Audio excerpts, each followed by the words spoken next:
हरि शरणम हरि शरणम हरि शरणम। अभी तक हमने सत्संग का अर्थ समझा, क्यों जीवन में ज़रूरी है और जीवन में सबका अल्टीमेट पर्पस है वो कॉमन है, अलग अलग नहीं।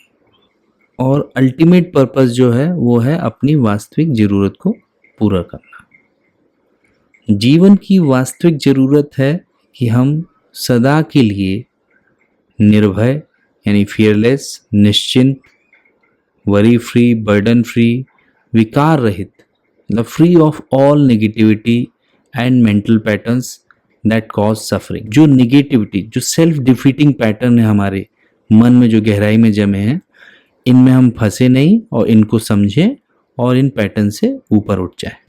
और ये सब सत्संग से संभव है प्रेजेंट लाइफ में।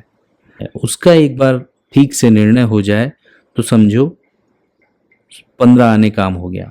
मतलब 16 आने में 15 आने महत्व लक्ष्य का है। आप समझ सकते हैं कि सत्संग का जीवन में कितने लाभ हैं और क्या महत्व है। इसकी तुलना अपन किसी और चीज़ से कर ही नहीं सकते। तो सत्संग के विषय में संत वाणी के अनुसार मुझे 4-5 जो इफ़ेक्टिव मेथड्स मिले उस पर पहले पर चर्चा करेंगे।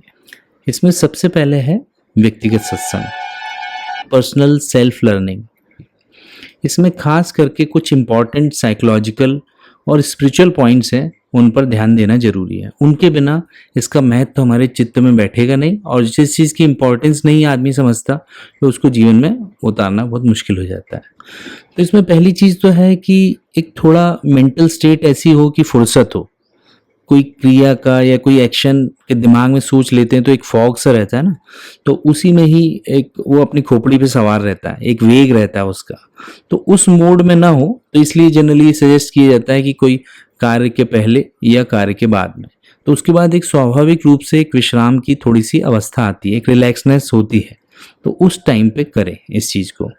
तो ये रहा समय की बात कि किस समय करना क्या है।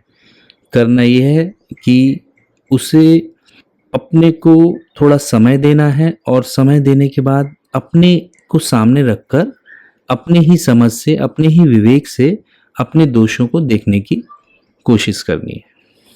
जाने कि हमारे जीवन में कहीं कोई असत यानी कि कोई गहरी भूल तो नहीं हो रही है, या जो हमने समझ भी लिया है असत मतलब बुराई को बुराई की तरह जान भी लिया है, कहीं फिर हम उसे दोहरा तो नहीं रहे हैं। तो इस ऐसे प्रश्न अपने भीतर एक पूछें, खुद से पूछें, कोई भूल तो नहीं हो रही है। तो प्रश्न क्या करता है, कोई भी क्वेश्चन है वो हमारी चेतना को एक दिशा देता है, वो ट्रिगर करता है कि एक अनायास ही आप देखोगे कि आपको एक जैसा प्रश्न होगा वैसा अंदर से एक अनुभूति होने लगती है, वैसा एक समझ में आ जाता है, वैसी हमारे दिमाग की दिशा, इनसाइट्स, इंट्यूशंस वैसे होने लगते हैं धीरे धीरे कि अच्छा, जैसे मैं पूछूं कि आज मैं किसी से खफा तो नहीं हूँ। पहले तो जब हम भीतर हमारी चेतना आती है तो जैसा स्थिति होती है उसका थोड़ा ज्ञान होता है, टाइम मिलता है, और फिर ये क्यों हो रहा है तो कहीं ना कहीं मन वो खोजने लगता है कि क्यों हो रहा है। तो जो क्यूरियोसिटी है वो हमें थोड़ा दिशा देती है। एक अपने आप ही कुछ ना कुछ व्यक्ति का कोई चेहरा आ जाएगा जिससे मान लो कुछ अनबन हो गई है, या हमें मान लो थोड़ा उदासी है तो उसका कारण समझ में आने लगेगा या स्पष्ट होगा। फिर उसके और गहरे में पूछें तो उसका भी कारण समझ में आने लगता है। तो इस प्रकार का थोड़ा अपना निरीक्षण करें मन का अपना शांति से। और फिर इसमें एक और बात हमें समझनी है, हमें बस एक सतही लेवल पर नहीं देखना है, उसको देखना है अपने मन को, और उसके भीतर जो चीज हो रही है उसका कारण भी समझना है। सपोज करो कि थोड़ा दुखी है मन, तो दुखी नहीं समझना है, दुख का कारण भी जानने की कोशिश करनी है, और वो समझ में आता है। जैसे जैसे हम इसमें अभ्यस्त होते जाएंगे तो हम देखेंगे कि चीजें समझ में आने लगती हैं। और दोष को देखने को क्यों कहा जाता है ये भी धीरे धीरे क्लियर होने लगेगा। तो दोष में क्या है कि जब हम अपने अंदर की कोई भूल है उसको देखने की बार बार कोशिश करते हैं, तो दोष को देखने में दोष को दूर करने की ताकत है। ठीक है, ये एक सिद्धांत है, इसके बारे में हमें धीरे धीरे पता चलेगा। जैसे अंधेरा है कहीं, तो जो से हम टॉर्च दिखाते हैं तो अंधेरा भाग जाता है, पूछता नहीं है। तो जितने दोष हैं वो सब हमारे बेवकूफ़ी पे, अज्ञान पे निर्भर है, बेहोशी पे, कि हमें पता नहीं चलता कि क्या हो रहा है। हमारे भीतर, हमारे मन में क्या हो रहा है। तो ये पूरा अंधेरा जो है वो प्रकाश यानी कि जानने की कमी की वजह से हो रहा है कि हमें पता नहीं चलता क्या हो रहा है। और जब जानते भी हैं हम किसी चीज़ को तो जनरली हम रिएक्ट करने लगते हैं। ये कोई चीज़ पता चली, ऑटो पायलट पे रिएक्शन होती रहती है।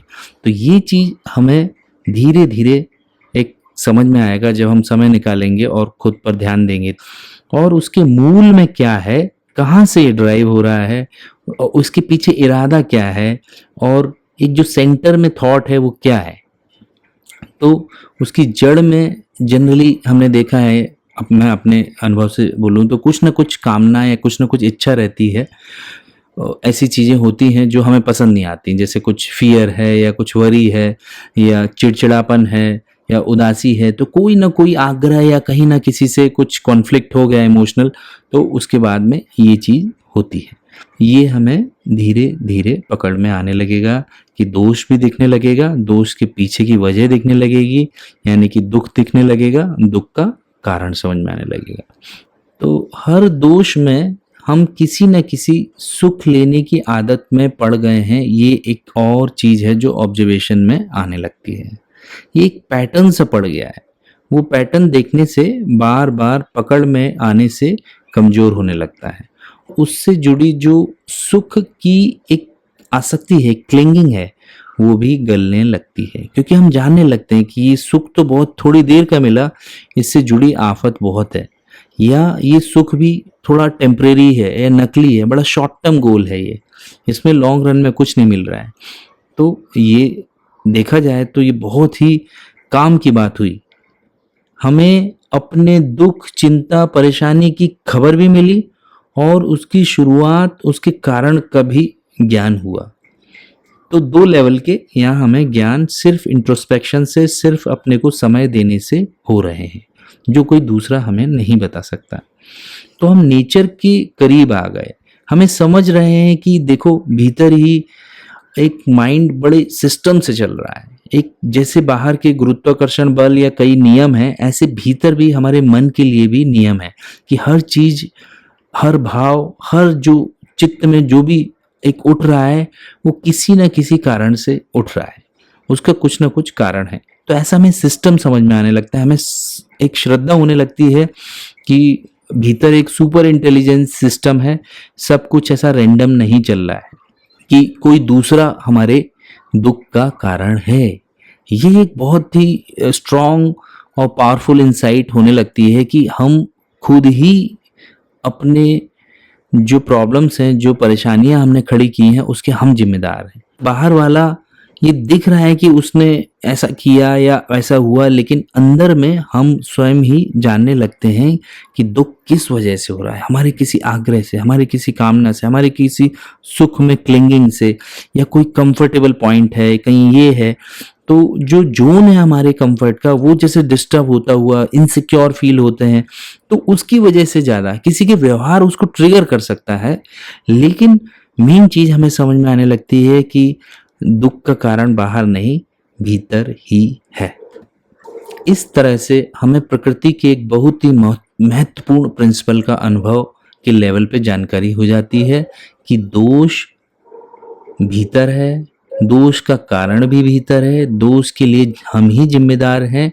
और एक दोष को, सबसे इंपॉर्टेंट कि दोष को जानने मात्र से दोष कमजोर होने लगता है और इवेंचुअली उसका नाश हो जाता है, डिस्ट्रॉय हो जाता है। इस तरह अलग से हमें कुछ नहीं करना पड़ता है, सिर्फ जानने मात्र का हमें परिश्रम करना है। हमारा पुरुषार्थ का दायरा जो है वो इसको जानने मात्र का है। एक और बड़ी इंपॉर्टेंट बात है, फ्रीडम है, एक ऑटोनॉमी है।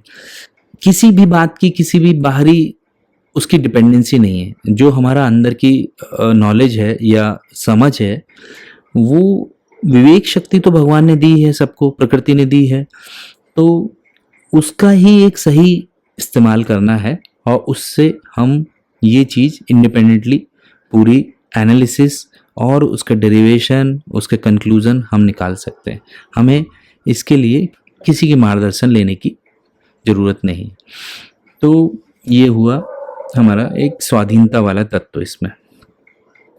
फिर एक और इसमें बात है कि जब हम कोई दूसरा हमें दोष बताता है, कोई हमें बताता है कि तुम्हारे में ये प्रॉब्लम बहुत है, तुम्हारे में ईगो बहुत है, तुम्हारे में ये वाली चीज़ थोड़ा ज़्यादा दिखती है भाई, थोड़ा संभालो। तो वो जनरली कोई जब दोष हमें दूसरा व्यक्ति बताता है हमारे में, उससे हम थोड़ा डिस्टर्ब हो जाते हैं। और ये मोस्टली देखा गया है कि हम अपनी गलती आसानी से नहीं मानते। कोई भी व्यक्ति इतना मतलब एक ईगोलेसनेस प्राय देखने को नहीं मिलती कि कोई बोले और हम उसको बड़ा कंस्ट्रक्टिवली ले और मान लें। और इतने आसान भी नहीं है किसी के भीतर का दोष जान जाना और उसको बता देना, क्योंकि नज़रिए का भी बहुत चक्कर रहता है। कोई बार जजमेंट होता है कि जो चीज़ हम जिस भाव से कर रहे हैं वो हम ही जानते हैं। कई बार काम वही है, भाव पे बहुत फर्क पड़ता है। जैसे आपका इंटेंट क्या है उसके पीछे, और लक्ष्य मतलब एक ओवरऑल आपकी लाइफ का पर्पस, इंटेंट क्या है, कहाँ किस तरफ बढ़ रहे हो, वो 90% का है। तो क्या है कि ये चीज इंसान, ये बड़ी सूक्ष्म है कि हर कार्य, हर जीवन में जो निर्णय है, मैं किस चीज को ध्यान में रख के ले रहा हूँ, मैं किस लिए कर रहा हूँ। तो ये जो वर्ड है ना, किस लिए, ये बहुत इंपॉर्टेंट है। ये दूसरा व्यक्ति इतना आसानी से नहीं जान सकता। इसलिए इसमें एक तरह से जब हम अपने दोषों को जानेंगे और वो दोष हमारे सामने आएंगे, तो उसमें बड़ी एक निसंदेहता होती है। हम जिस चीज को बड़ी क्लैरिटी से जानेंगे उसमें दृढ़ता अपने आप आती है। हम डिटरमिन्ड हो जाते हैं अपने आप ही।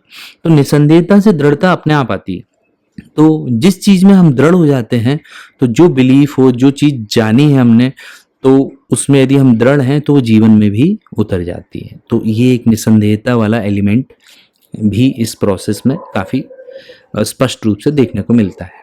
फिर एक और बात इसमें इम्पॉर्टेंट है कि एक ऑब्जेक्टिविटी एंड फेमिलियरिटी की, कि जब हम अपने साथ, अभी हमें लगता है कि हम जानते हैं खुद को, पर वास्तव में हम जानते नहीं हैं हमारे भीतर क्या चल रहा है, कौन कौन से विकारों का आक्रमण होता है, कौन कौन से मेंटल डिफाइलमेंट्स हैं।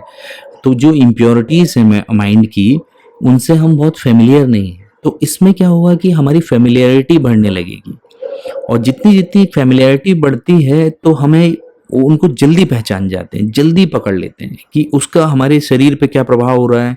तो कहीं शरीर पे कोई प्रभाव हुआ, उससे पहचान जाते हैं, या कोई वर्ड से हमारा गुस्सा ट्रिगर होता है, कोई दृश्य से हमारे अंदर कोई वासना ट्रिगर होती है। तो ये सब चीज़ें हमें समझ में आने लगती हैं। और जैसे जैसे हमें अपनी समस्याएं समझ में आने लगती हैं, उनके कारण समझ में आने लगते हैं, उनके ट्रिगर पॉइंट समझ में आने लगते हैं, तो एक पूरा साइकिल का हमें ज्ञान होने लगता है कि उनका लाइफ साइकिल क्या है। तो ये ऑब्जर्वेशन से ही हमें मिल जाता है। तो उनका ऑब्जर्वेशन जितना जितना होता रहता है, उतनी हमारी उनसे दूरी और फेमिलियरिटी बढ़ती रहती है। और जितनी जितनी दूरी और फेमिलियरिटी बढ़ती है, उतना जल्दी चीज़ें पहचान में आती हैं, उनका असर कम होता है, और ज़्यादा देर तक वो हमारे मन पे पकड़ नहीं बनाए रहती हैं। तो उनका प्रभाव धीरे धीरे धीरे कम होने लगता है, वो धीरे धीरे दुर्बल होते जाते हैं। ओवर द पीरियड आप देखेंगे कि आपके अंदर से ये जो प्रॉब्लम इतनी ज़्यादा पहले हमें परेशान करती थी, उतनी अब नहीं कर रही है। तो इस तरह से हमारी जो मन में पास्ट प्रॉब्लम्स की, पास्ट विकारों की ये कंडीशनिंग है, वो अनकंडीशन होने लगता है। और ये लाइफ का सबसे बड़ा पुरुषार्थ है, यही है। इसीलिए ही ये सबसे मेन चीज होनी चाहिए लाइफ में।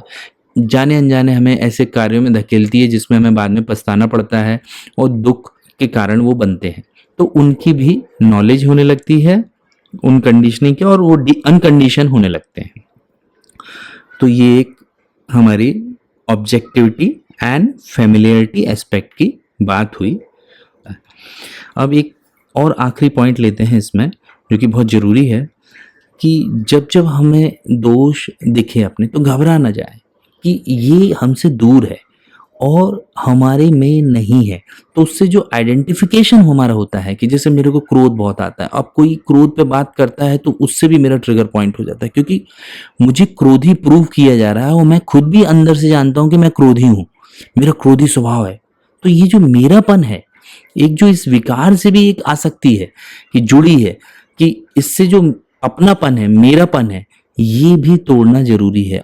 तो ये प्रॉब्लम होना एक अलग बात है, और ये प्रॉब्लम मेरे में है, ये एक और बात है। तो इस लिंक को तोड़ना है कि ये प्रॉब्लम है, जहां है वहां है, और एक गेस्ट की नहीं आती है होस्ट में, और कुछ अपना प्रभाव दिखाती है, हम कभी इसके प्रभाव में आ जाते हैं और वही पैटर्न रिपीट करते हैं और चले जाती है। पर कैसे भी करके खुद को दोषी नहीं मानना है, कोई गिल्ट में नहीं आना है, अपराध बोध में नहीं फंसना है। दोष या तो पास्ट में है या फ्यूचर में हमसे होने की संभावना है, पर वर्तमान में जब हम देख रहे हैं तब तो दुनिया का सबसे बड़ा अच्छा काम हो रहा है हमसे। तो इस वक्त तो हम कतई दोषी नहीं है, इस वक्त तो दोष से हम दूर हैं, एक दूरी बन गई है। तो इसको अपने अहम के साथ नहीं जोड़ें।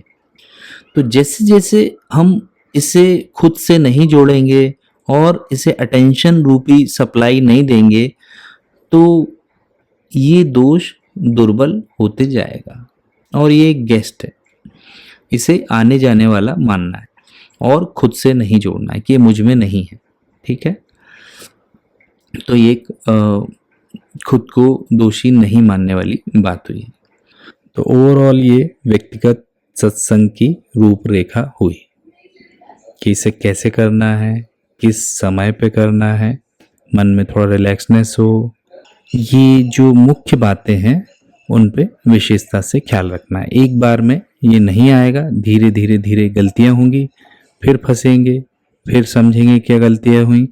तो इस सत्संग को बार बार सुन सकते हैं, फिर वो बातें थोड़ा दिमाग में जमा होंगी तो टाइम टू टाइम उन पे थोड़ा रिफ्लेक्शन होगा और वो व्यवहार में उतरने लगेंगी। खास करके प्रोसेस जो है उसे पकड़ना है। प्रोसेस में मुख्य बात दुख को जानने की है, अपने जो चल रहा है मन में उसको जानने की है, उसके क्या कारण है पीछे उसको जानने की है, क्या क्या सावधानियां रखनी है कि थोड़ा न्यूट्रल हो ऑब्जर्वेशन, जुड़े नहीं और अपने आप को भी जज न करें, खुद को दोषी न माने और इनके लाइफ साइकिल को जानने का प्रयास करें। इस देखने में ही पूरा कीमिया है प्रॉब्लम्स के धीरे धीरे और उनसे जुड़े नीचे के कारणों के शांत होने का। अगली वीडियो में हम 2 या 2 से अधिक व्यक्ति मिलकर कैसे सत्संग कर सकते हैं, किन किन बातों का ख्याल रखना है, उन पर चर्चा करेंगे। तब तक के लिए धन्यवाद and best wishes for self learning. Hari शरणम, हरि शरणम, हरि शरणम।